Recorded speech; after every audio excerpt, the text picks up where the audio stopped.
February 14th, 1945, Fort McCoy, Wisconsin, 9:47 p.m. The siren cuts through the frozen night like a blade through skin. Sharp, immediate, unforgiving.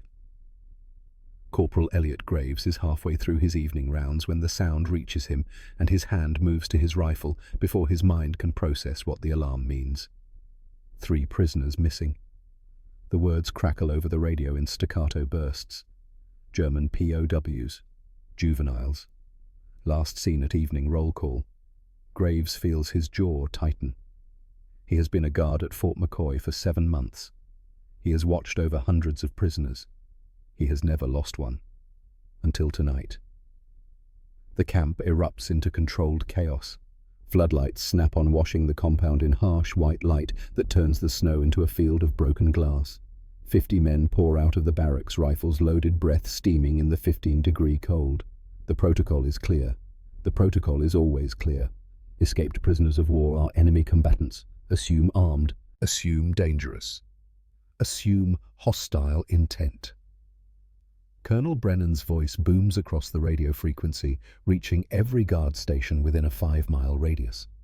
3 German nationals, ages 15 to 17, direction unknown. Lock down Sparta. Lock down the Madison Highway. Alert the FBI field office in Milwaukee. If they're heading for a city, we stop them before they get there.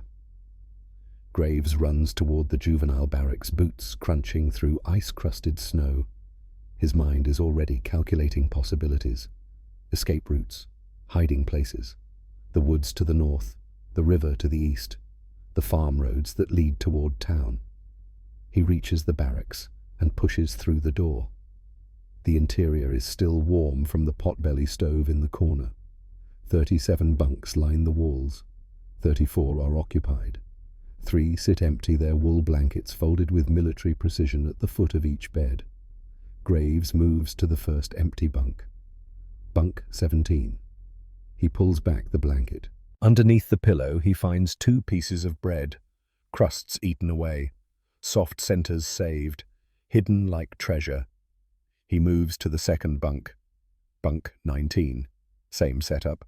Under this pillow a Hershey's chocolate bar, unopened.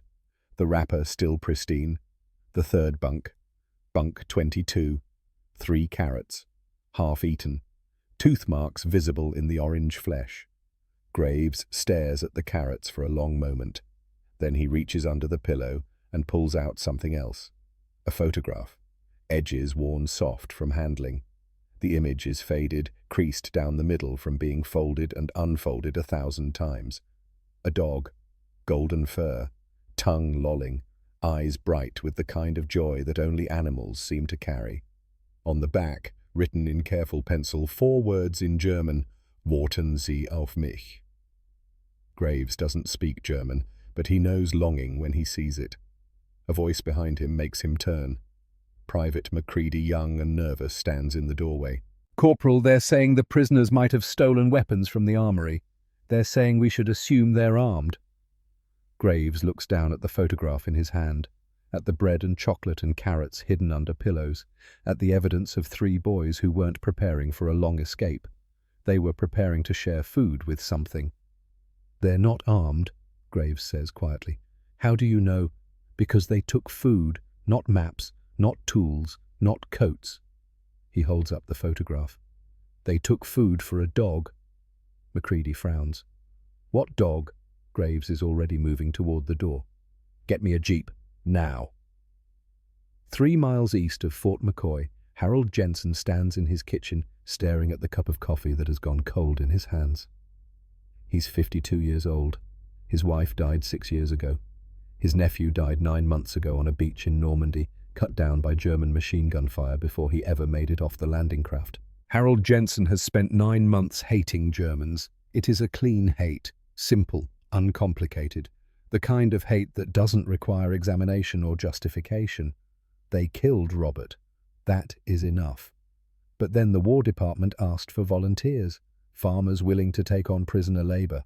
The dairy farms of Wisconsin were desperate for hands. The war had taken too many men. The cows still needed milking. The fields still needed plowing. Jensen said yes. Not because he wanted to help Germans, but because he needed the help, and because some part of him buried deep beneath the grief and rage was curious. He wanted to see the enemy up close. He wanted to look into their faces and confirm what he already knew, that they were monsters, that his hate was justified, that Robert's death meant something. 3 weeks ago, a truck arrived at his farm. 3 prisoners climbed out. Jensen expected soldiers, hard-eyed, cold, defiant. Instead, he got children. The first one out of the truck was tall, 17 maybe, 6 feet 1 inch of sharp angles and jutting bones. His uniform hung on him like a coat on a scarecrow. When he stepped down, his knee buckled and he caught himself on the truck's side panel. The guard barked something in German. The boy straightened immediately, eyes forward, face blank. The second one was 16, blonde hair going white at the temples, as if fear had started draining the colour from him. A scar ran down his left cheek, puckered and pink. Recent. He moved carefully, favouring his left side. When Jensen looked closer, he saw the blood stain on the boy's shoulder. Old blood, brown against the grey fabric. The third one was 15, small, dark-haired, silent. That was 3 weeks ago, January 25th, the day Harold Jensen's hate began to crack, because it's hard to hate someone who weighs 89 pounds. The sound of the siren reaches Jensen's farm at 9:53 p.m., faint, distant, but unmistakable. He sets down his coffee and moves to the window. In the distance toward the camp, he can see searchlights cutting through the darkness. Beams sweeping back and forth like the fingers of a giant hand searching for something lost. He knows what it means. Escaped prisoners, lockdown, manhunt. His first thought is automatic, instinctive. Good. Let them run. Let them freeze in the woods.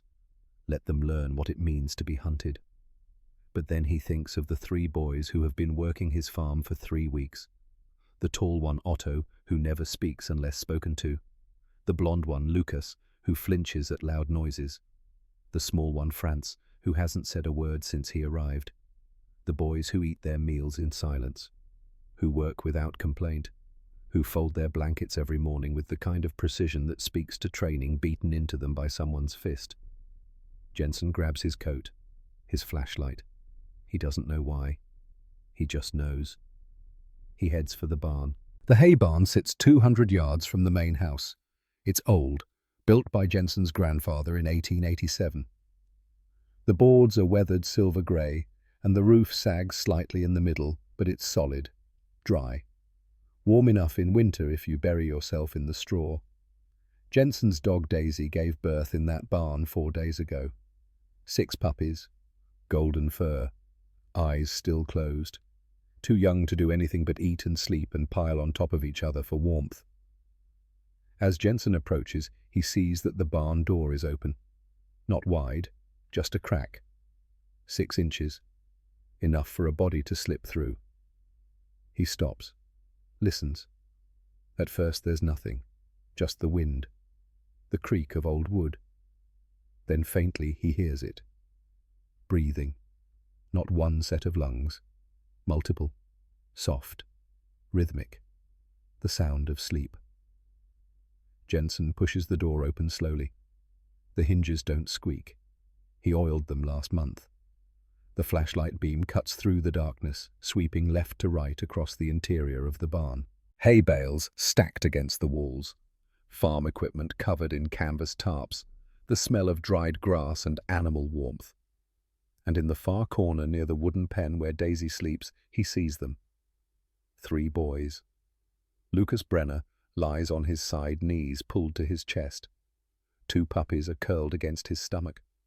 A third sleeps on his chest, rising and falling with each breath. Lucas's face is pressed into the fur of the golden puppy on his chest. One arm is wrapped around it. His hand is open, fingers relaxed. The tension that usually lives in his shoulders is gone. Otto Steinmetz sits with his back against the barn wall. His long legs are stretched out in front of him. The largest puppy, the runt with the brown patch over one eye, sleeps in his lap. Otto's head is tilted down. His shoulders shake, slowly, silently. He is crying. Franz Adler lies curled against Daisy herself. The mother dog is on her side, breathing slowly, tail thumping once against the straw when Jensen's flashlight finds her. Franz's face is buried in the dog's belly. 2 puppies have climbed onto Franz's back. He is smiling in his sleep. There are no weapons, no maps, no tools, no coats, just 3 boys, 6 puppies, 1 mother dog, and a silence so complete that Jensen can hear the soft, whimpering sounds the puppies make as they dream. Jensen stands there, flashlight in hand, and feels something crack open in his chest, something he's been holding closed for 9 months. Since the telegram arrived, since he learned that Robert would never come home. Behind him, footsteps crunch through the snow, fast, urgent. Graves appears in the doorway, rifle in hand. He's breathing hard. His face is flushed from running. "Sir, step back. I need a clear line of—" Graves stops. He sees what Jensen sees. For 5 seconds, neither man moves, neither speaks. Then Lucas Brenner opens his eyes, slowly, as if surfacing from a place very far away. He sees the flashlight, sees the rifle. His body doesn't move, doesn't tense. He just looks at Graves, at the gun. His expression is empty, not defiant, not afraid, just empty.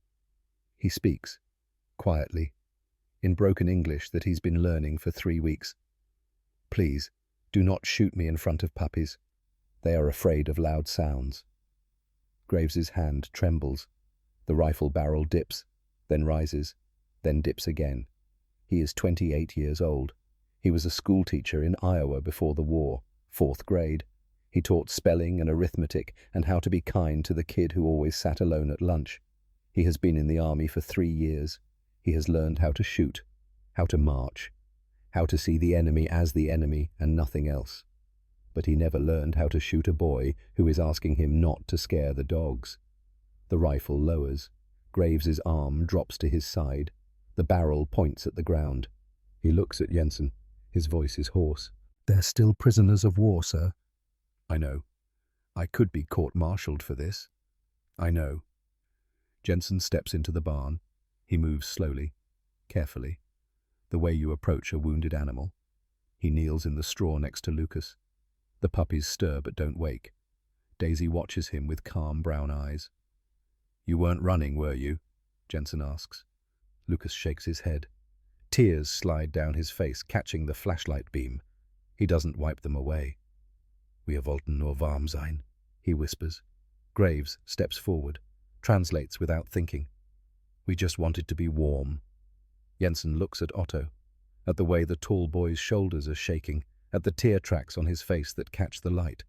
He looks at Franz, at the small smile on the sleeping boy's face, at the way his hand rests on Daisy's side, fingers buried in golden fur. He looks at the puppies, 4 days old, eyes still closed, helpless, needing nothing but warmth and milk and the protection of something bigger than themselves. Jensen stands, turns to Graves. "Call Colonel Brennan. Tell him you found them. Tell him they're not a threat. Request special permission. 1 night. That's all." "Sir." "1 night, Corporal. They can court-martial me if they want, but tonight these boys sleep here." Graves stares at him. Jensen can see the war happening behind the younger man's eyes. Duty versus mercy. Protocol versus compassion. The enemy versus 3 children who weigh less than they should and cry over dogs. Graves makes his choice. He reaches for his radio. 20 minutes later, the camp knows. The prisoners have been found. No weapons, no hostility, no threat. They are 3 boys sleeping in a barn with puppies. Colonel Brennan, a man who has sent thousands of men into battle and signed off on hundreds of death certificates, listens to the report in silence. Then he asks one question. "Are they secured?" "Corporal Graves is standing watch, sir. And the farmer, he's requesting permission to let them stay the night. In the barn, under supervision." The silence on the radio lasts 10 seconds. Then, "Permission granted. 1 night. Graves stays on site. If anything changes, I want to know immediately." "Yes, sir." The radio clicks off. Graves looks at Jensen. One night. Jensen nods. He walks back to the house, returns 5 minutes later with 3 wool blankets. They're old, faded. They belong to his wife. She used them in winter wrapped around her shoulders while she sat by the fire and read. They still smell faintly of lavender, the soap she used. He lays one blanket over Lucas, careful not to disturb the puppies. The boy doesn't wake, just pulls the blanket tighter and presses his face deeper into the golden puppy's fur. He drapes the second blanket over Otto's shoulders. The tall boy opens his eyes, red-rimmed, wet. He looks at Jensen. Doesn't speak. Just closes his eyes again and leans his head back against the wall. The third blanket goes over Franz. The small boy doesn't stir. Daisy shifts slightly, making room for the blanket. Her tail thumps twice against the straw. Approval. Jensen steps back, looks at the scene in front of him. 3 enemy soldiers, 6 newborn dogs, 1 mother, 3 blankets that smell like his dead wife. He turns to Graves. "I'll bring coffee in an hour." "I'm fine, sir." "I'm not asking." Jensen walks back to the house. His hands are shaking. He doesn't know if it's from cold or from something else. Something that feels like grief, but also like relief. Like hate cracking open to let something else through. Behind him in the barn, Graves stands guard. He positions himself near the door, rifle across his chest, not aimed at anything, just held, ready, but not pointed.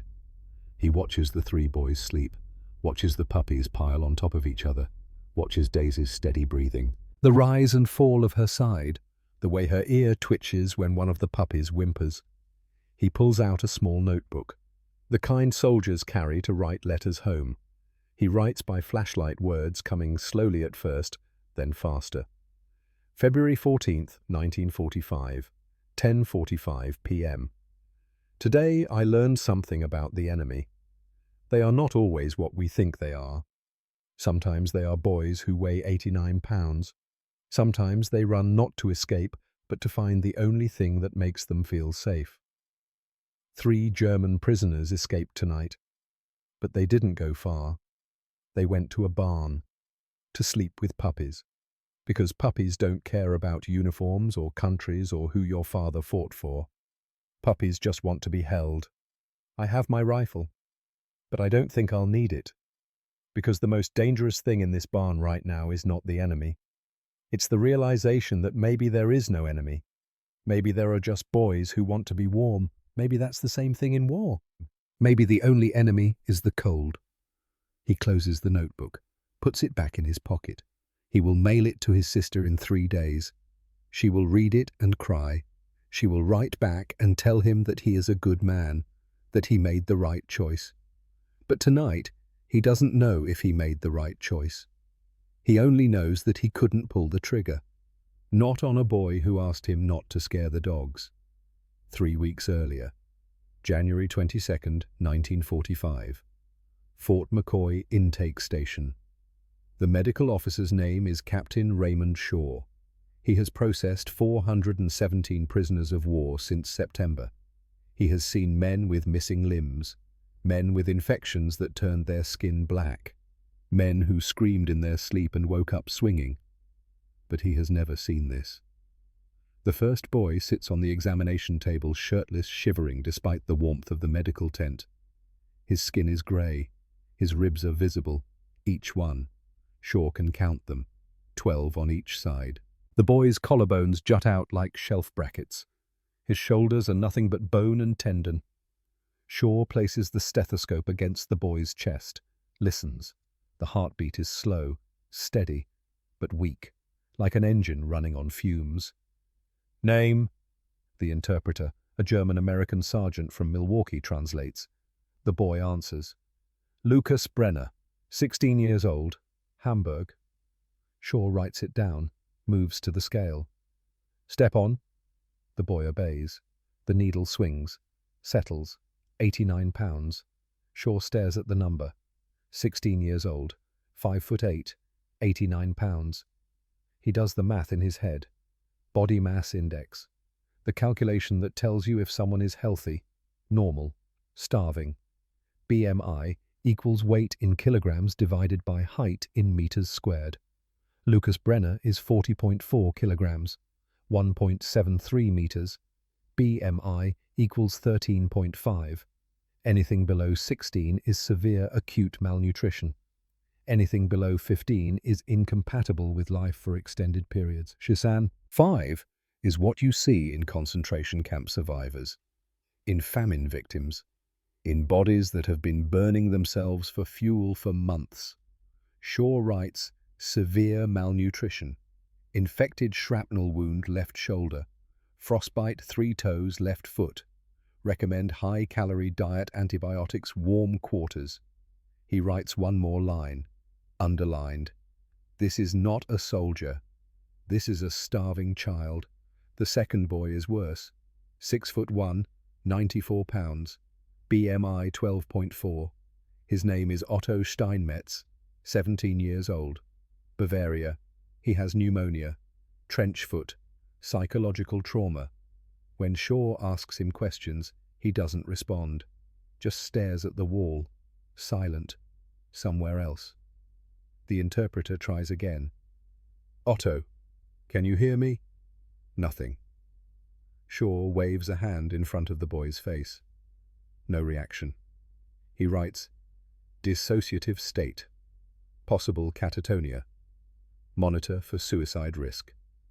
The third boy is the smallest, 5'4", 82 pounds, BMI 14.1. His name is Franz Adler, 15 years old. Black Forest region. He has tuberculosis, early stage, treatable, and something else. Shaw asks him a question. The interpreter translates. Franz doesn't answer. Shaw tries again. Nothing. Not even eye contact. The interpreter frowns. He's not responding. Is he deaf? I don't think so. He reacted when you dropped your clipboard. Shaw picks up the clipboard, drops it again. Franz's eyes flick toward the sound, then away. He can hear. He's choosing not to speak. The interpreter asks the guards. They confer in German. One of them says something.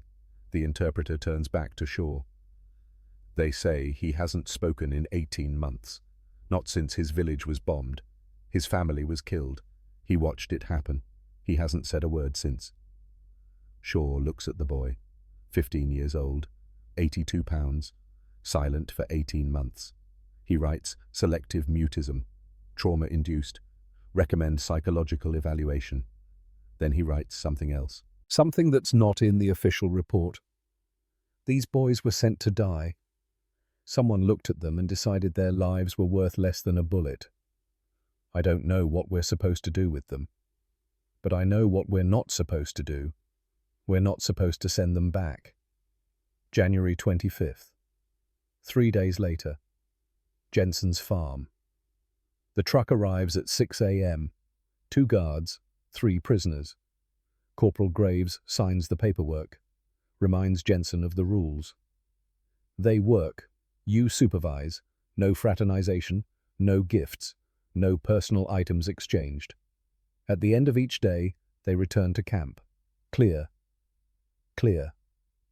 The 3 boys climb out of the truck. They move slowly, carefully. Otto's knee buckles on the second step. Lucas catches him, holds him steady. Franz brings up the rear, silent, watchful. Jensen looks at them, really looks, at the way their uniforms hang, at the shadows under their eyes, at the way they stand close together, as if proximity is the only thing keeping them upright. He thinks about Robert, 19 years old, strong, healthy, dead at 20. He thinks about hate, about how easy it is, how clean. Then he thinks about the scale in the medical tent. 89 pounds, 94 pounds, 82 pounds. You boys hungry? The interpreter translates. 3 pairs of eyes lock onto Jensen, wide, disbelieving. Come on, I'll make breakfast. The kitchen is warm. The wood stove is going. Jensen pulls out a pot, pours milk from the can he filled 2 hours ago. Fresh, warm, sweet. He heats it on the stove, adds a little vanilla, a pinch of sugar, the way his wife used to make it. He sets 3 cups on the table, pours. The steam rises. The smell fills the kitchen. Cream, Sweetness. Comfort. The three boys sit, staring at the cups, not moving. "Go ahead," Jensen says. Graves translates. Otto reaches for his cup first, lifts it with both hands, brings it to his lips. Sips. His eyes close. His throat works, swallowing. Once. Twice. He sets the cup down, picks it up again, drinks. Faster. Lucas watches Otto. Then he picks up his own cup, drinks. The first swallow goes down, the second, the third. Then his face goes white. He stands up, chair scraping, moves toward the door. Fast, stumbles outside. The sound of retching follows. Harsh. Wet. Jensen doesn't move to help. Graves starts to stand. Jensen waves him down. Let him be. He's sick. He's not sick. His stomach forgot how to eat. 2 minutes later, Lucas comes back inside. Face pale, mouth wiped on his sleeve. He sits down, looks at the cup, at the milk. "I'm sorry," he says in German. Graves translates. "Don't be," Jensen replies. "Try again, slower this time." Lucas drinks. Tiny sips, each one deliberate, each one staying down. Franz doesn't touch his cup, just stares at it, like it might disappear, like it might be a trick. Jensen watches him, waits. After 5 minutes, Franz reaches out, touches the cup, pulls his hand back, tries again, eyes. This time he picks it up, brings it to his nose, smells it. His eyes close. He drinks. Slowly. So slowly, it takes him 10 minutes to finish. When he's done, he sets the cup down and looks at Jensen. He doesn't speak, but his eyes say everything. That night, back at Fort McCoy, Lucas Brenner lies in his bunk and stares at the ceiling. He can still taste the milk. Sweet, rich, warm. Nothing like the watery gruel they serve in the camp mess hall. Nothing like the food he ate for the last 18 months. He thinks about his mother. Hamburg. The last time he saw her was August 1943. He was 14. She kissed his forehead, told him to be brave, told him to come home. He wonders if she's still alive, if Hamburg is still standing, if she's eating anything besides the bark and rats and whatever else the British bombers left behind. He ate milk today. Hot, sweet, real milk. From a cow, from a farm in Wisconsin, from a man whose nephew was killed by Germans. He rolls onto his side, presses his face into the pillow, and he cries, silently. Because if he makes noise, the guards will come. And if the guards come, they'll ask questions. And he doesn't know how to explain that he's crying because someone was kind to him. Because kindness after 18 months of war feels like a wound. February 10th, 7:00 p.m. Daisy is in labor. Jensen hears her whimpering from the barn. He grabs a lantern, heads out. The boys are still there. They were supposed to leave an hour ago, but the truck is late. He finds them in the corner near Daisy's pen, standing, watching, uncertain. "She's having puppies," Jensen says. Graves translates. The boys don't move, don't speak, just watch. Daisy is on her side, breathing hard. Her body contracts, once, twice. A shape emerges, dark, wet, enclosed in a membrane. The first puppy. Daisy turns, bites through the sack, licks the puppy clean. It squeaks, a sound so small it barely qualifies as sound. More like a thought, a whisper. Lucas takes a step forward, stops, looks at Jensen. "Can I?" "Go ahead." Lucas kneels, 3 feet from Daisy. He doesn't move closer, just watches. The puppy is golden, wet fur plastered to its body, eyes closed, nose twitching, alive. The second puppy comes 15 minutes later, then the third, the fourth, the fifth, the sixth. 6 puppies, all golden, all perfect, all breathing. Lucas doesn't realize he's crying until Otto touches his shoulder. Then he looks down and sees the tears falling onto his hands. He wipes his face, tries to stop, can't.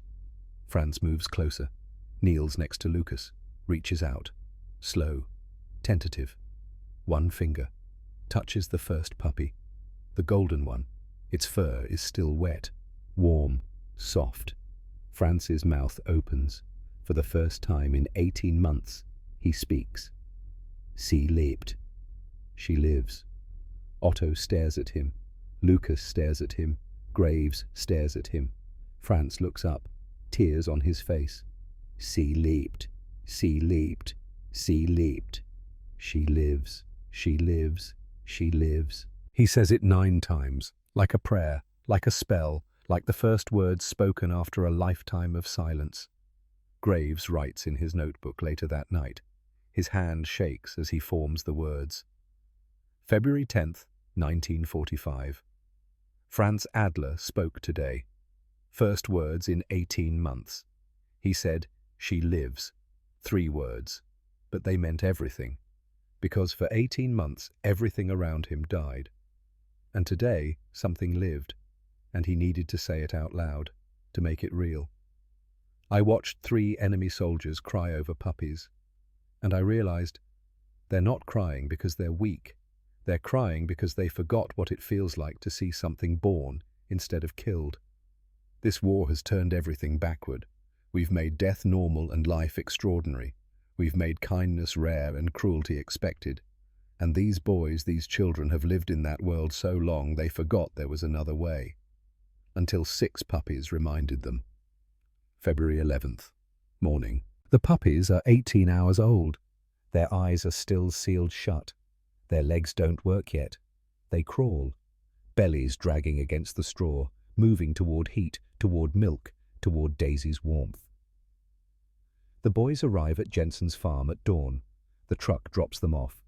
Graves stays. Protocol, he always stays. They work the morning shift, milking cows, mucking stalls, hauling feed. They don't ask about the puppies, don't mention them. But Lucas keeps glancing toward the barn. Quick looks, furtive, like he's afraid someone will notice. At noon, Jensen calls them in for lunch. Bread, cheese, apples from the root cellar. They eat slowly, methodically. Otto has learned not to eat too fast.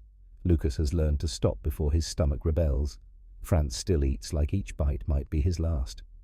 "You boys want to see the puppies?" Graves translates. 3 heads snap up, eyes wide. "After lunch, 1 hour, I'll be there." They finish eating in 4 minutes. The barn is cold but not freezing. Daisy has made a nest in the corner, straw piled high, puppies buried in it, a mass of golden fur and tiny sounds. Jensen opens the pen door. "Come on." The boys enter, slow, reverent, like they're walking into a church. Daisy watches them. Her tail wags once. Permission granted. Lucas kneels first. The golden puppy, the firstborn, has crawled away from the pile, lost, squeaking. Lucas reaches out, one finger, touches its back. The puppy turns toward the warmth, crawls toward his hand. Lucas's breath catches. He looks at Jensen. "Can I?" "You can hold her."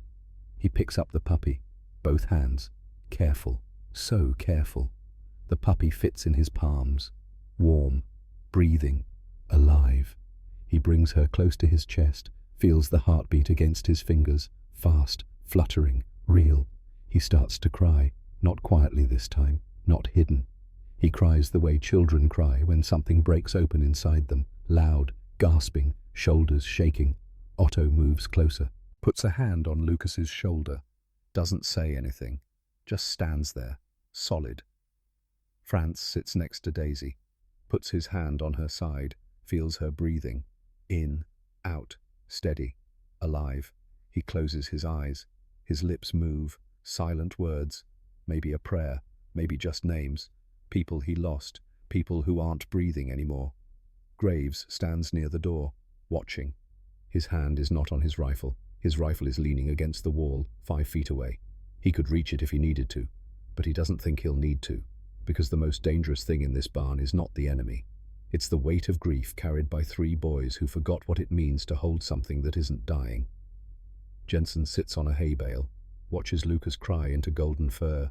He thinks of Robert, of his nephew's last letter home, the one about the 14-year-old German prisoner who cried for his mother, the one that ended, Don't hate them on my behalf, Uncle Harold. Some of them are just kids. Robert was right. These aren't soldiers. They're children who forgot what softness feels like, until 6 puppies remembered for them. The enemy is easy to hate when he's far away, when he's a uniform, a flag, a concept. But when he's 16 years old and crying over a dog, hate gets harder. February 12th through February 13th. The boys ask if they can visit the puppies after work. Jensen says yes. Graves says he'll supervise. 1 hour. That's the rule. 1 hour per day. They use every minute. Lucas names the golden puppy Goldina. Golden. Like Liebling. Like home. He teaches her things even though she's 2 days old and can't see yet. He talks to her in German. Soft. Quiet. Words that Graves doesn't understand but recognizes as love. Otto picks up the largest puppy, the one with the brown patch over one eye. He holds it against his chest, feels it breathing. The puppy squeaks. Otto's face breaks. Not crying.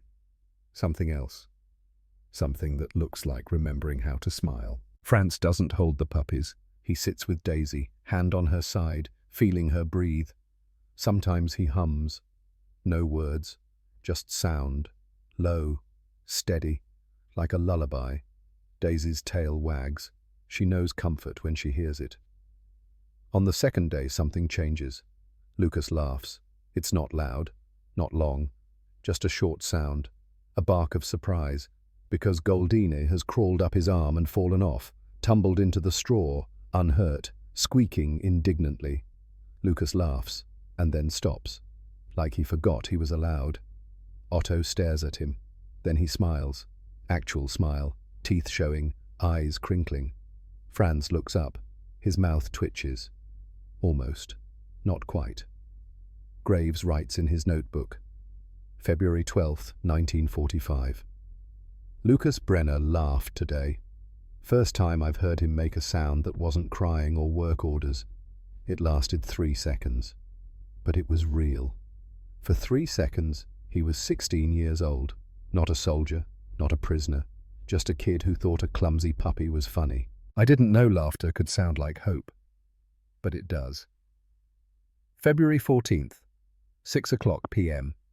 Fort McCoy Mess Hall. The boys eat dinner. Boiled potatoes, bread, weak coffee. They eat in silence. Always in silence. Other prisoners talk, argue, joke. The 3 boys just eat. But tonight, Lucas doesn't finish. He eats half his bread, wraps the rest in a napkin, slips it under his jacket. Otto does the same. Half an apple, hidden. Franz saves 3 carrot sticks, conceals them in his pocket. They return to the barracks. Evening roll call. Head count, 37 prisoners, all accounted for. At 9:15 p.m., Lucas stands. Otto stands. Franz stands. They walk toward the door. Not fast, not suspicious. Just 3 boys going to the latrine. But they don't go to the latrine. They go to the fence, slip through the gap near the supply shed, the gap that's been there for 3 weeks. The gap that everyone knows about but nobody fixes because where are prisoners going to run? It's Wisconsin in February. The woods will kill them faster than bullets. They don't run toward the woods, they run toward the road, toward Jensen's farm. 3 miles. They know the way. They've ridden the truck twice a day for 3 weeks. They run in silence. Breath steaming, feet crunching through snow. Not fast. They don't have the energy for fast. Just steady, determined. They're not escaping. They're going home. To the only home they've known for 3 weeks. They're going to the puppies. 9:30 p.m.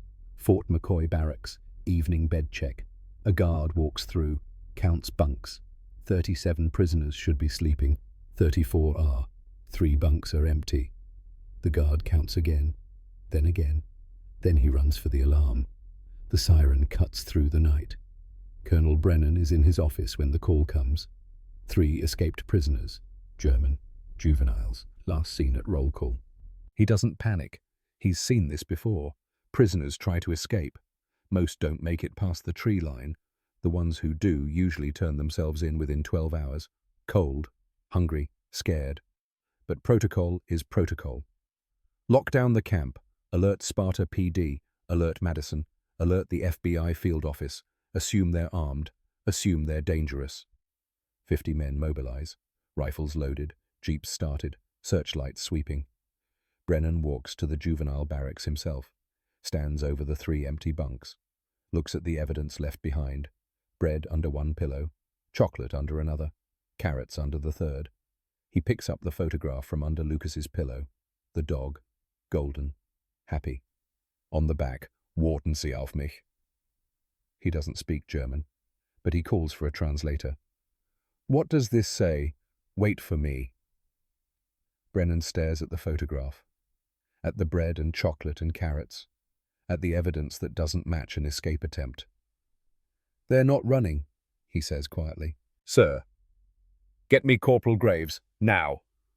9:47 p.m., Jensen's farm. Graves is sitting in his quarters when the radio crackles. Graves, 3 prisoners escaped. Brenner, Steinmetz, Adler. Have you seen them? His blood goes cold. Negative. When? Between roll call and bed check, approximately 9:15 p.m. Graves is already moving, grabbing his rifle, his flashlight, running for the door. He knows exactly where they are. The boys reach the barn at 9:42 p.m. The door is unlocked. It's always unlocked. Jensen doesn't lock his barns. They slip inside. Quiet. Careful. The lantern is out. Darkness. But they know the way. They've walked it every day for 3 weeks. They find the pen, find Daisy, find the puppies. Lucas lies down. Goldine crawls toward his warmth. He wraps his arms around her, feels her heartbeat, her breathing, alive, safe, warm. Otto sits against the wall. The brown patch puppy climbs into his lap. Otto's head tilts back. Tears slide down his face. He doesn't wipe them away, just lets them fall. Franz curls against Daisy, buries his face in her fur. 2 puppies climb onto his back. He smiles, eyes closed, at peace. They didn't come to escape. They came to feel safe. For 3 weeks they've worked during the day, returned to the barracks at night, slept in beds that are warm enough, eaten food that is adequate, existed in a space that is not cruel but also not kind. But here, in this barn, with these puppies, with this dog, they are not prisoners, they are not soldiers, they are not the enemy, they are just boys, holding puppies, feeling warm. For the first time in 18 months, they feel like they're allowed to exist. 9:55 p.m. Graves reaches the farm, sees Jensen's kitchen light on, pounds on the door. Jensen opens it, sees Graves's face, knows immediately. They're here, aren't they? The barn. They run. Both of them. Jensen grabs his flashlight. Graves has his rifle. Ready. Loaded. The barn door is open. Is 6 inches. The same way it was 4 days ago when Daisy gave birth. Jensen pushes it open. Flashlight sweeping. Finds them. 3 boys. 6 puppies. 1 mother dog. Sleeping. Graves raises his rifle. But his hands remember. 4 days ago. This barn. The same 3 boys. The same whispered plea. Don't scare the dogs. He lowers the rifle without aiming. Doesn't need to. He already knows what he'll see. Lucas's eyes are open now. Watching. Waiting. Not for mercy. Just for the same kindness they found before. Wir wollten nur warm sein, Lucas whispers. Graves translates automatically. We just wanted to be warm. He looks at Jensen, voice breaking. They're still prisoners of war, sir. I could be court-martialed for this. I know. Colonel Brennan is mobilizing the entire camp. They think these boys are armed. Dangerous. Are they? Graves looks at them, at the bread and carrots they brought, at the puppies in their arms, at the tears on Otto's face, at the smile on Franz's sleeping face. No, they're just kids who wanted to hold something warm. Jensen steps into the barn. Kneels next to Lucas. The puppies stir. Daisy watches, calm, trusting. "You weren't running, were you?" Lucas shakes his head, tears streaming. Jensen looks at Otto, at the way his shoulders shake, at the puppy in his lap that he's holding like it's the only thing keeping him alive. He looks at Franz, at the small boy who spoke for the first time in 18 months to say, "She lives." He stands, faces Graves. "Call Colonel Brennan. Tell him they're found. Tell him they're not a threat. Request permission. 1 night. They can stay here 1 night." "Sir, I can't." "Yes, you can. Because you know what they are. You know they're not dangerous. You know they're just scared kids who found the only place in this entire war where they feel safe." Graves stares at him. The rifle is heavy in his hands. He thinks about the rules, about protocol, about duty. He thinks about Lucas asking him not to scare the dogs. He reaches for his radio, keys it. "Fort McCoy, this is Corporal Graves. I have the 3 missing prisoners. Location Jensen Farm. Status secured. Repeat, secured. No threat, no weapons. Request special permission for overnight supervision. Will maintain armed watch. Advise." Static. Then Brennan's voice, flat, careful. "Explain their status, Corporal." "Sir, they're—" Graves looks at them, at 3 boys holding puppies. "They're sleeping with dogs, sir." Long silence. Then, "Say again." "The prisoners came to the barn to be with the farm dog and her puppies. They're not attempting escape. They wanted to hold the dogs, sir." Another silence. Longer. Graves can hear Brennan breathing on the other end, processing, calculating, deciding. "1 night. You maintain watch, armed. Any change in status you report immediately. Understood?" "Yes, sir." "And Graves, sir, this conversation doesn't leave the radio room."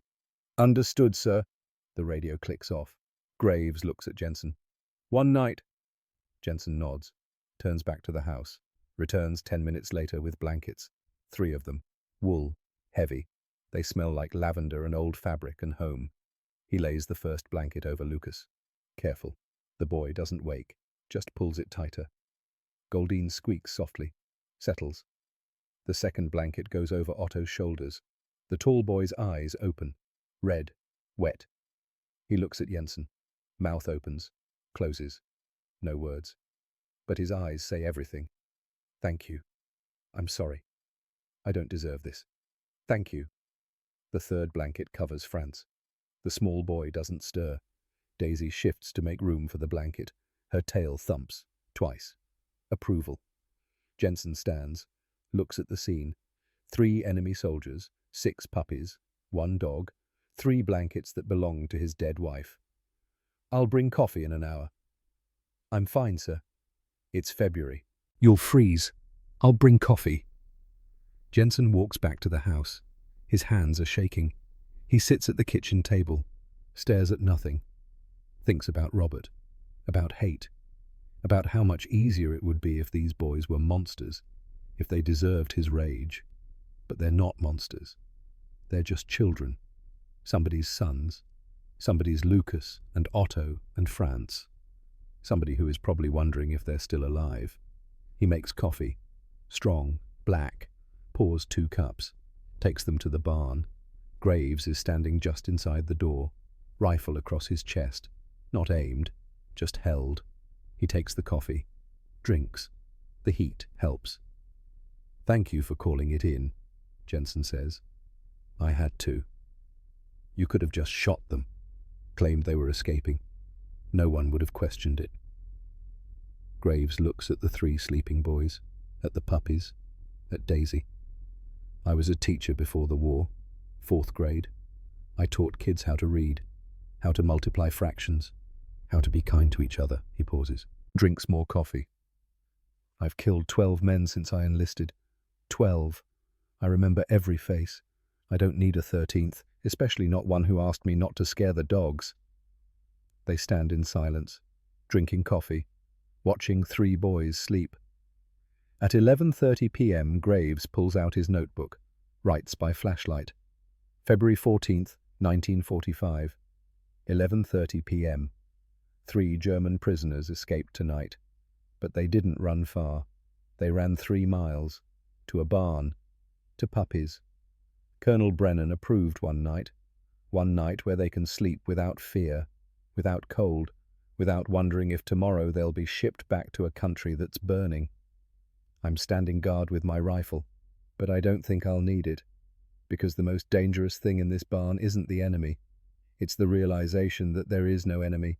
Just boys, just puppies, just the overwhelming need to feel warm. Mr. Jensen gave them blankets that belonged to his wife. She died 6 years ago. His nephew died 9 months ago, killed by Germans. But tonight he covered 3 German boys with his wife's blankets and told them they could sleep. I don't know if that's mercy or madness. Maybe it's both. Maybe in war, they're the same thing. I do know this. Tonight in this barn, the war doesn't exist. There are no sides, no flags, no enemies. Just 3 boys who weigh less than they should. 6 puppies who don't care about borders. And 1 old dog who understands that sometimes all anyone needs is permission to feel safe. Maybe that's the only victory that matters. Graves closes the notebook, puts it away. He will keep watch until morning. He will not sleep. He will not lower his rifle. But he will not point it at anyone either. Because tonight, mercy won. February 15th, 6 a.m. The sun rises over Wisconsin. Cold, clear. The kind of morning where breath hangs in the air like smoke and frost turns the world silver. Graves hasn't slept. He's been standing watch for 8 hours. His back aches.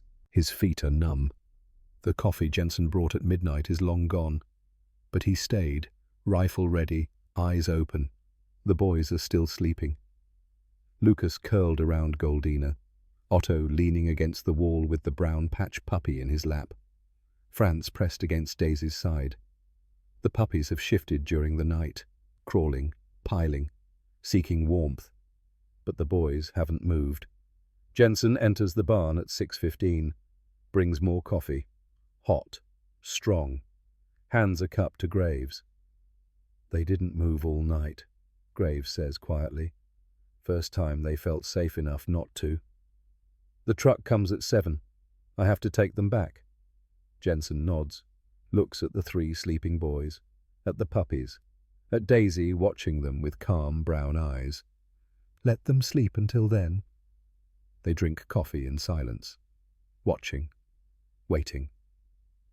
At 6:45, Lucas stirs, opens his eyes, sees Jensen, sees Graves, sees the rifle.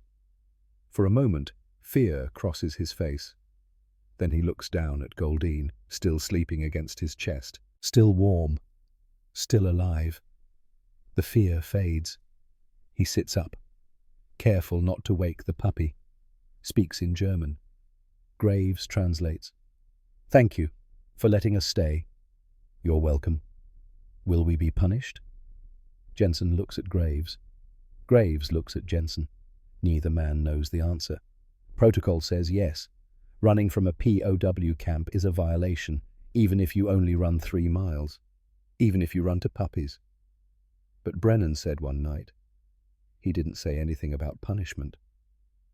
I don't know, Graves answers honestly. But I'll tell them you weren't trying to escape. I'll tell them you just wanted to be with the dogs. Lucas nods, looks down at Goldine, picks her up, holds her one last time, whispers something in German that Graves doesn't translate because some words aren't meant to be shared. Otto wakes next, then Franz. They say nothing, just hold the puppies, memorize the feeling, the warmth, the softness, the heartbeat against their palms. At 7:00 a.m. the truck arrives. The boys stand, brush straw from their uniforms. Otto picks up the blankets, folds them, perfect creases, military precision, hands them to Jensen. Danke, he says. Thank you. Franz touches Daisy's head, once, gentle. Then he turns and walks toward the door. Lucas is last. He sets Goldini down in the straw. watches her crawl back toward her siblings, toward warmth, toward safety. He stands, faces Jensen. Ich werde das nie vergessen. I will never forget this. I know. The boys climb into the truck. Sit, hands in their laps, faces blank. The mask is back. The armor. The thing they wear to survive. The truck pulls away. Jensen watches until it disappears. Then he turns back to the barn. Daisy is watching him, tail wagging slowly. Yeah, Jensen says quietly. I know. Me neither. February 15th through February 28th. The boys are not punished. Brennan makes that decision himself. He reads Graves's report, reads about puppies and blankets and 3 boys who weigh less than they should. He files it, marks it classified, tells no one. But he changes their status, allows supervised visits to Jensen's farm. 2 hours per day instead of 1. Graves remains their guard. Always armed, always watching, but also always writing, documenting, recording what happens when you let enemy soldiers hold puppies. The boys return to work, milking, mucking, hauling. But now they have something to look forward to. 2 hours, every day, with the puppies. The puppies grow, eyes open on day 10, blue at first, then darkening. By day 14 they can see. By day 16 they can walk, clumsy, stumbling, falling over their own feet. The boys teach them things. Sit, stay, come. The puppies don't understand yet, but they try. Because the boys are patient, kind, gentle in ways that war tried to beat out of them. And something else happens. The boys start to heal, not physically, though their weight increases. Lucas goes from 89 pounds to 96. Otto from 94 to 103. Franz from 82 to 88. They're still too thin, still fragile, but less hollow, less like they're carved from hunger and held together with fear. No, the healing is deeper than flesh. Lucas laughs, more than once, sometimes at the puppies, sometimes at Otto's terrible English, sometimes at nothing, just because he remembers how. Otto talks, not much, but more. He asks questions about farming, about Wisconsin, about what happens after the war.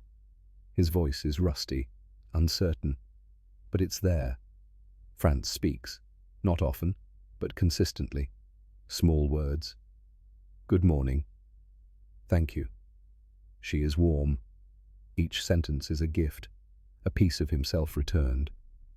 Graves watches it happen, writes it down, every day, every change, every moment where war loosens its grip and lets 3 boys remember what it means to be human. February 25th, 1945. Today, Lucas taught Goldine to shake hands. It took 40 minutes. The puppy kept falling over, kept getting distracted, kept trying to bite his fingers instead. But Lucas never got frustrated, never raised his voice, just kept trying, patient, persistent, kind. When Goldini finally did it, when she sat and lifted her paw and placed it in his hand, Lucas smiled so wide I thought his face would split. He looked at me, at Otto, at Franz, at Mr. Jensen, like he needed us all to witness it, like he needed us to confirm that this small, impossible victory was real. She did it, he said in English, getting better every day. She did it. And I realized, he's not just teaching a puppy to shake hands. He's teaching himself that good things can still happen, that patience can still be rewarded, that the world isn't entirely broken. I think that's what the puppies are really doing. They're not just comfort. They're proof. Proof that life continues, that things grow instead of die, that gentleness still exists. I think these boys forgot that. 18 months of war will do that. Make you forget that the world ever had softness in it. But 6 puppies remembered for them. February 25th, 6 o'clock, a.m., Jensen's kitchen. Jensen makes breakfast. Not just milk anymore. Bacon, eggs, bread with butter, real food, the kind that sticks to ribs and builds strength. He cooks 12 strips of bacon, 4 per boy. The smell fills the kitchen. Salt, smoke, fat rendering, the smell of abundance, of America, of everything Germany hasn't had in years. The boys sit, stare at the plates, at the bacon, at the eggs, at the butter melting into warm bread. Otto picks up his fork, cuts a piece of bacon, puts it in his mouth. His eyes close, his jaw works. Slow, deliberate, chewing, tasting.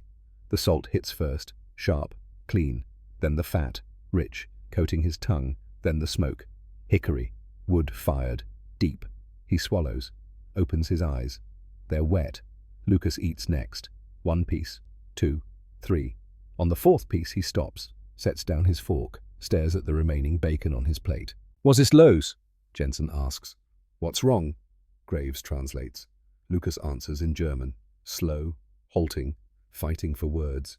Graves translates back. He says, his mother, in Hamburg.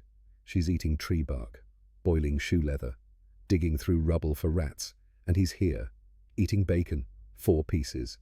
He says he doesn't deserve it. The kitchen goes silent.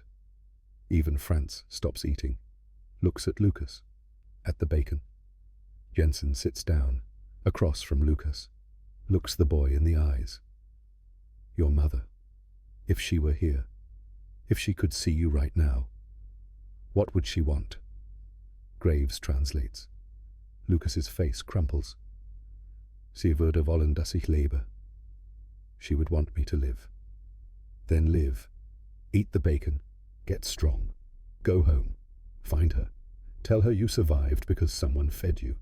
Tell her the world still has kindness in it. Tell her you're proof. Lucas stares at him, tears streaming.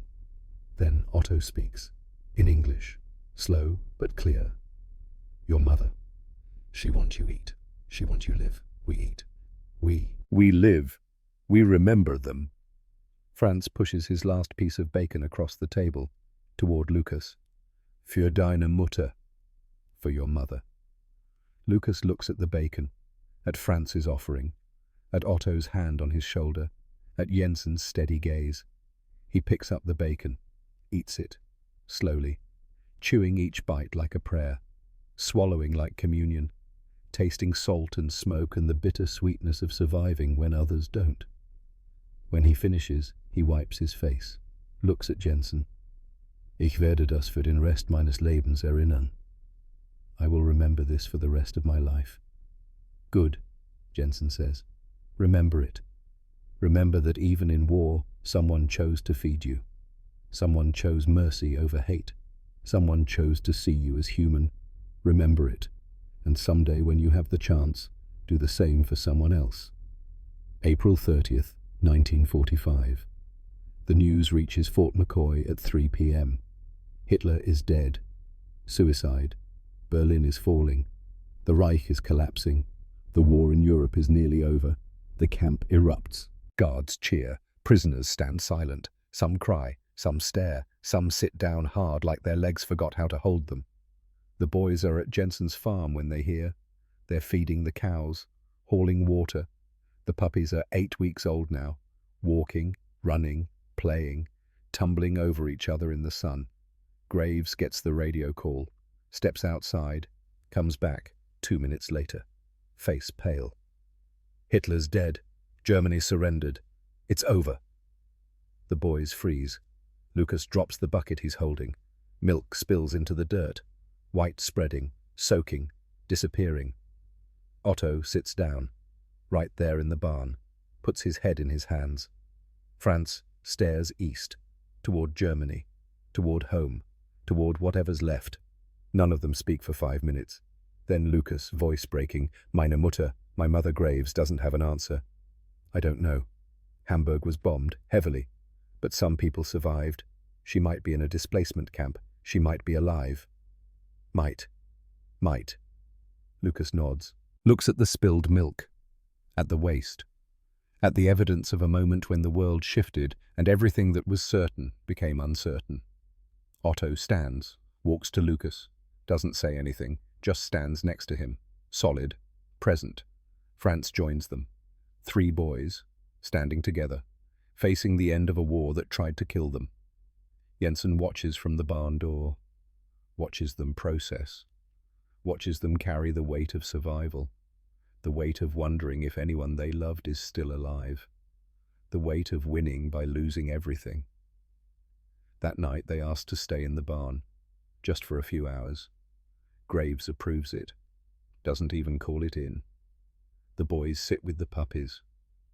Goldine is bigger now, still golden, still warm, but confident, playful, alive in ways that don't require protection. Lucas holds her, buries his face in her fur, cries. Not quiet tears, full sobs, the kind that shake your whole body. The kind that come when you realize you survived, but don't know if survival was worth the cost. Otto sits against the wall. The brown patch dog, now named Fritz, lies across his lap.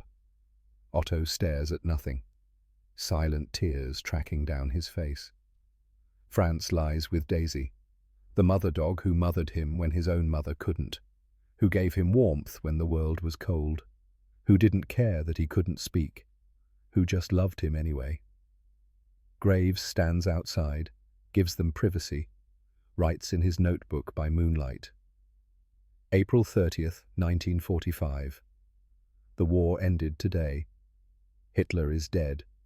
Germany surrendered. We won. But in the barn, 3 German boys are crying, not because they lost, but because they survived. And survival means going home to a country that doesn't exist anymore, to families that might be dead, to a future that's completely unknown. We tell ourselves war ends when the fighting stops, but that's not true. War ends when the survivors stop carrying it. And I don't think these boys will ever put it down. I think they'll carry it forever. The weight of what they saw, what they did, what was done to them. But maybe that's okay. Maybe carrying it is how you honor it, how you make sure it meant something, how you make sure it never happens again. I hope they find their families. I hope their mothers are alive. I hope Hamburg is still standing. I hope they get to go home. But I think part of them will always be here, in this barn, with these puppies, in the place where they learned that even enemies can choose kindness. May through July 1945. The repatriation process begins. German POWs are being sent back. Not immediately. There's paperwork, processing, medical clearance, psychological evaluation. The machinery of war shutting down is slower than the machinery of war starting up. The boys continue working at Jensen's farm. They don't talk about leaving, don't talk about what comes next. Just work and spend time with the puppies, who aren't puppies anymore, who are young dogs now, gangly, awkward, full of energy and joy and the kind of innocence that only animals carry. Lucas teaches Goldine advanced tricks. Roll over, play dead, speak. The dog learns everything, fast, smart, eager to please. Otto teaches Fritz to herd. The dog has instincts, good ones. He circles the chickens, keeps them together, never bites, just guides. Otto watches with something like pride, like he's created something good, something that will outlast him. Franz just sits with Daisy. She's slowing down, 8 years old now, getting grey around the muzzle, tired, but happy. She rests her head in Franz's lap. He strokes her ears, hums. Still doesn't say much, but his silence is different now, peaceful instead of traumatized. June passes, then early July. On July 10th, Graves gets the orders. Repatriation, July 15th. 40 German POWs including Brenner, Steinmetz and Adler. Destination displacement camp, Frankfurt region. From there, released to find surviving family. Graves tells them that evening, in the barn, with the dogs. You're going home. July 15th. The boys don't react. Not at first. Then Lucas nods. Otto stares at his hands. Franz keeps stroking Daisy's ears. Can we? Lucas starts. Stops. Starts again. Can we stay here, in barn, last night? Graves looks at Jensen. Jensen nods. I'll call Brennan. Request permission. Thank you. July 14th, 6 o'clock a.m. The last breakfast. Jensen makes bacon. 18 pieces, 6 per boy. Eggs, fresh bread, butter, coffee. The full spread. The last meal. The boys eat slowly. Each bite deliberate. Memorizing. Lucas eats all 6 pieces. Doesn't stop. Doesn't cry. Just eats. Fueling himself for whatever comes next. Otto eats 5 pieces, saves 1, wraps it in a napkin. For the journey, he says in English. Getting good now, almost fluent. Franz eats all 6, then asks for more. Jensen gives him 2 extra. The small boy eats them, then smiles. Good, he says. Very good. I will remember. After breakfast, Jensen pulls something from his pocket.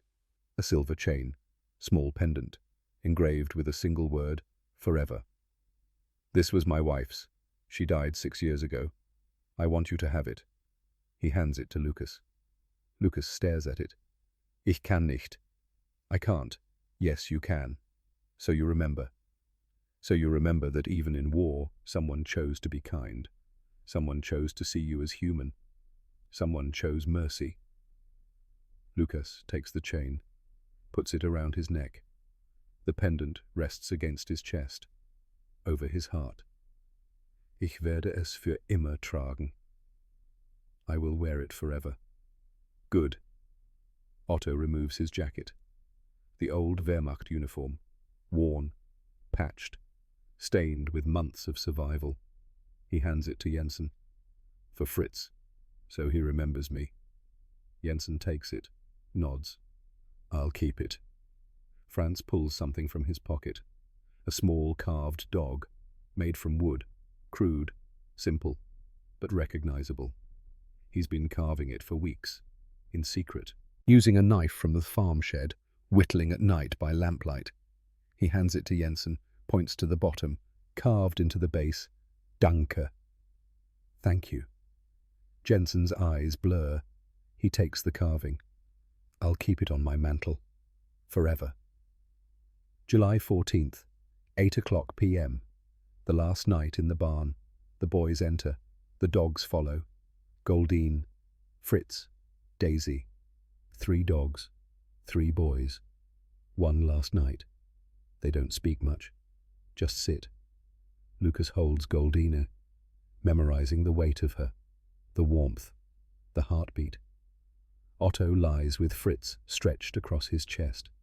The dog is heavy now, solid, real. Franz sits with Daisy, the old dog who saved him, who gave him permission to heal. At 10 o'clock p.m. Lucas asks the question they've all been thinking. Kann ich einen mitnehmen? Can I take one with me? Jensen shakes his head, gentle, sad. You can't take a dog across the ocean. You can't take her to a displacement camp. You can't take her to a country that's starving. Lucas nods. He knew the answer. Knew. But he had to ask. Had to hope.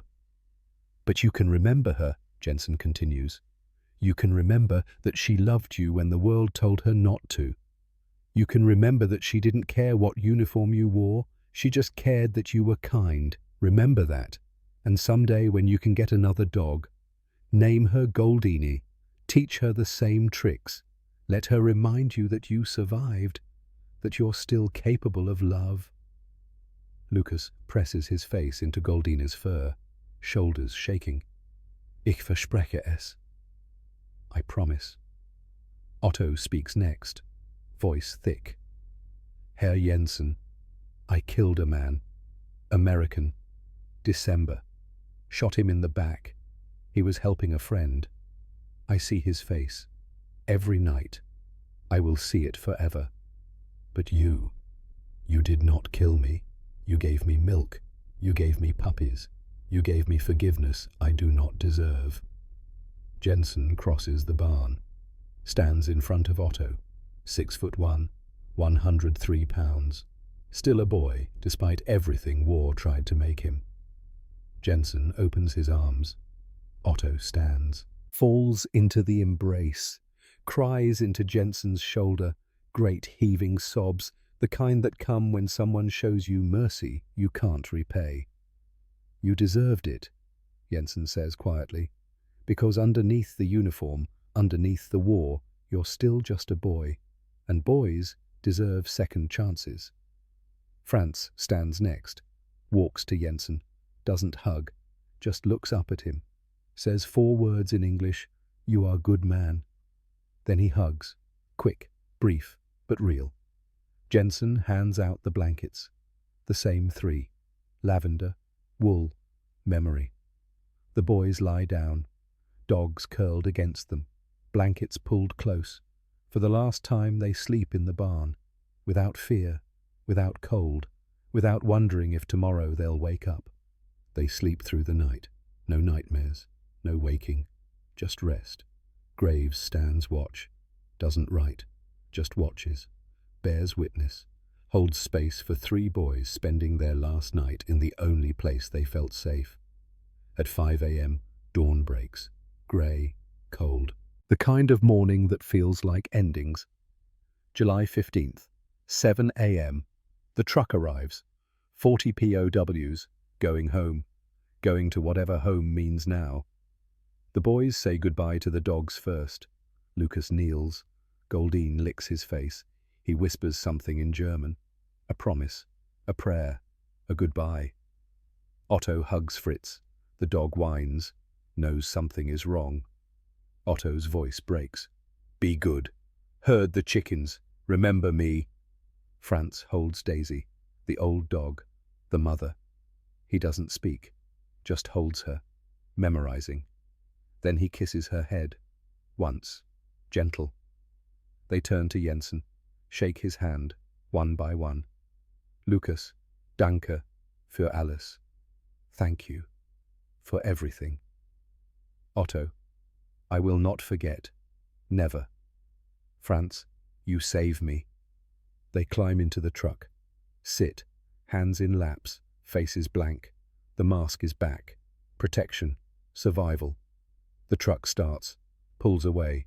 The boys look back, watch the farm disappear, watch the barn get smaller, watch Jensen and Graves and 3 dogs become dots.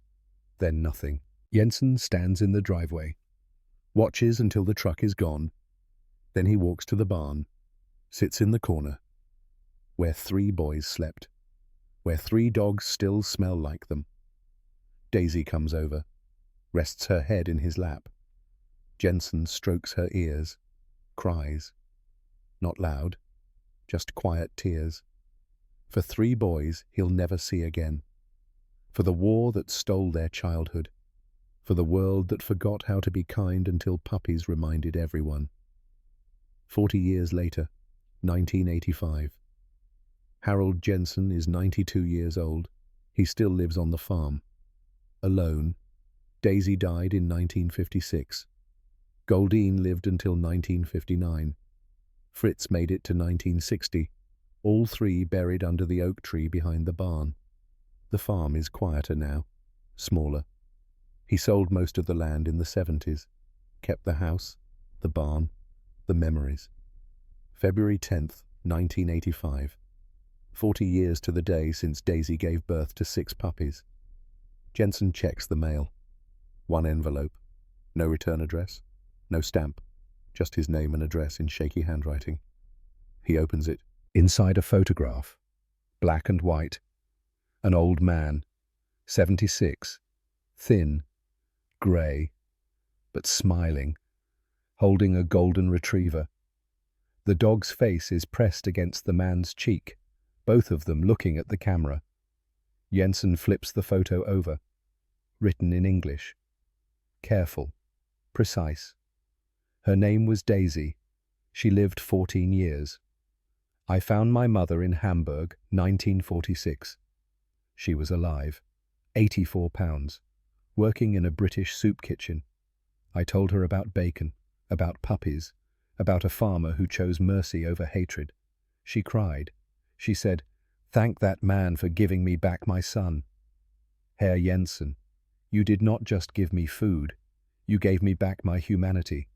You taught me that even enemies can choose kindness, that even in war, love survives. This photo is me at 76, with my Daisy, second Daisy. I named her after the first.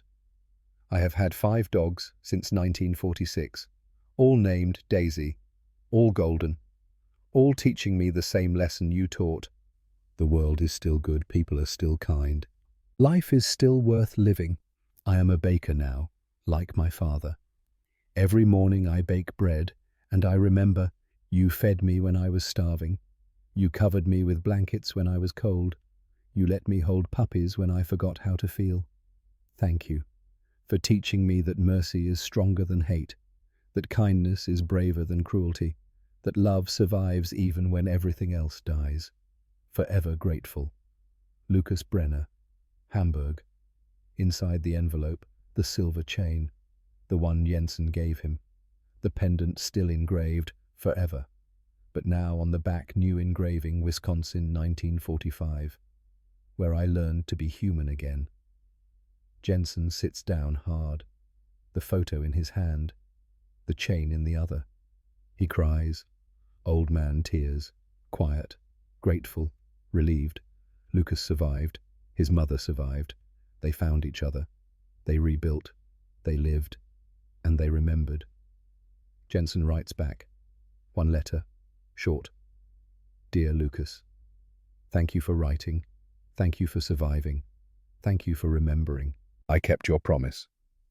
Fritz lived until 1960. Good dog, great herder, lived well, died peacefully. Otto's jacket is still on my wall. Franz never wrote. I hope he found his mother. I hope the Black Forest is still standing. I hope he's speaking now. Full sentences, full life. I am old now, 92, tired, ready. But I needed to know you survived, needed to know it mattered, that those nights in the barn, those breakfasts, those puppies, that they meant something. Thank you for telling me they did. Keep baking bread, keep naming dogs Daisy, keep remembering that the world is still good, because you're the proof.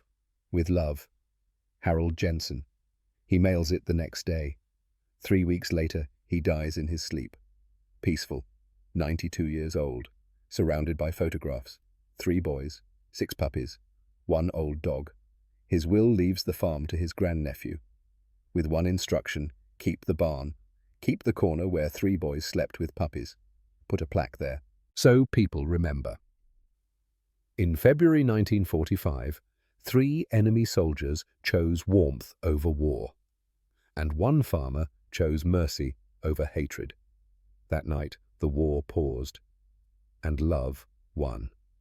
Today, the barn still stands, rebuilt twice, reinforced, modernized, but still there, still functional, still holding memory, in the corner, where Daisy's pen was, where 3 boys slept. There's a brass plaque. Here in February 1945, 3 boys, Lucas, Otto, Franz, ages 16, 17, 15, weighing 89, 94, 82 pounds, ran not to escape, but to sleep with puppies. A farmer named Harold Jensen let them stay one night. That night, the war paused. Mercy won. Visitors come, read the plaque, ask questions. The grandnephew tells the story about 3 German boys, 6 puppies, 1 dog, 1 farmer, 1 night, about how sometimes the most important victories aren't won with bullets, they're won with blankets, with bacon, with permission to hold something warm, about how even in the darkest wars humanity survives, not because of grand gestures, but because of small moments, when someone chooses mercy over hate, when someone sees the enemy and decides to see a child instead, when 3 boys run toward warmth and find it. The story spreads, slowly, quietly, person to person, generation to generation. A reminder that even when the world demands cruelty, kindness is still possible. That even when war tries to make us monsters, we can choose to remain human. That sometimes all it takes is a dog, 6 puppies, and 1 man willing to say, "Not in my barn." Not tonight. Tonight, these boys are safe. And that one night, that one choice, that one moment of mercy, that's the victory that lasts forever.